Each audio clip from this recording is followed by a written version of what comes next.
I'm Brian Messick, Certified Financial Planner and CPA at Weber Messick Wealth Management.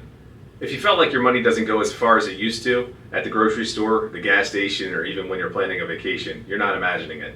That's inflation at work. In today's video, we're breaking down what inflation actually is, why it happens, how it impacts your wallet, and most importantly, what you can do about it. Let's simplify a topic that affects us all, whether you're planning your next grocery run or your long-term retirement. So let's start with the basics. What is inflation really? Inflation is the rate at which prices rise over time, and as a result, purchasing power of your money decreases. In simple terms, you could buy a coffee for $2 a few years ago, and now it costs $3.50. That's inflation in action. Your dollar buys less than it did before. Some inflation is normal and even healthy in a growing economy. But when it rises too quickly or outpaces wages, it starts to hurt the consumers. Why do prices go up in the first place? There are a few common causes. Demand pull inflation. This happens when demand for goods or services exceeds supply. Think supply chain delays or post-pandemic spending surges. Cost push inflation. When production costs go up, like fuel, wages, or raw materials, companies often pass those costs to consumers.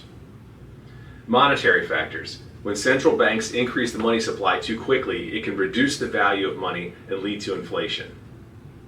The key takeaway: inflation erodes your purchasing power over time, especially if your salary stays the same.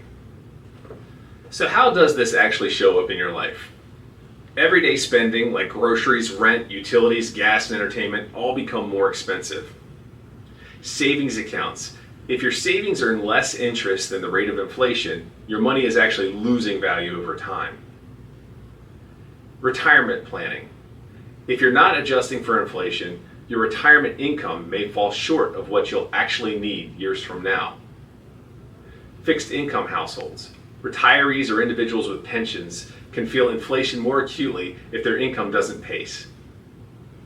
Inflation isn't just a headline, it's a daily reality, and the longer it persists, the bigger the impact. Here's the good news. There's ways to fight back.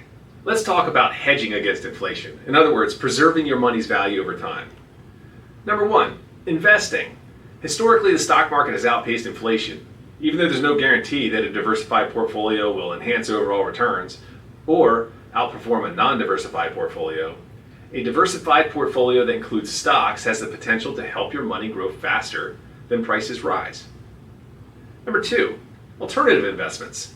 Assets such as real estate investment trusts and commodities often perform well during inflationary periods. They tend to maintain or increase in value as the cost of goods rises.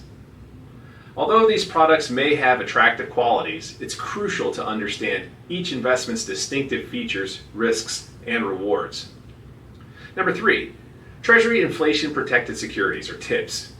These are government bonds, specifically designed to manage risk against inflation. Their value rises with inflation, making them a less volatile option for conservative investors. Number four, COLA strategies. If you're planning for retirement, consider strategies with cost of living adjustments, known as COLAs. These ensure income sources like pensions or annuities increase with inflation. Number five, review your cash. While an emergency fund is essential, too much money sitting in low interest accounts can lose value over time. Strike a balance between liquidity and growth potential. Inflation can be overwhelming, but it doesn't have to derail your financial goals. A well-structured plan takes inflation into account. It includes long-term growth strategies, a conservative structure, and regular check-ins to adjust when inflation heats up. For example, let's say that you plan to retire in 20 years and you want to spend $60,000 a year to live on. With 3% annual inflation, you may actually need closer to $108,000 to maintain the same lifestyle. That's a huge gap if you're not planning for it. A good plan anticipates that. It builds in flexibility and adapts as conditions change. So, to recap, inflation is real and it affects more than just prices. It impacts how far your money goes. It's important to understand what causes it, how it affects your day-to-day finances, and how to position yourself. With smart investing, thoughtful planning, and periodic adjustments, your financial strategy can stay one step ahead. We're here to help. Whether it's reviewing your portfolio or building a plan that factors in inflation, or talking about taxes, reach out to us at wealthmanagement@webermessick.com. Thanks for watching. If you found this helpful, don't forget to like, subscribe, and share it with a friend who you feel it could benefit. Until next time.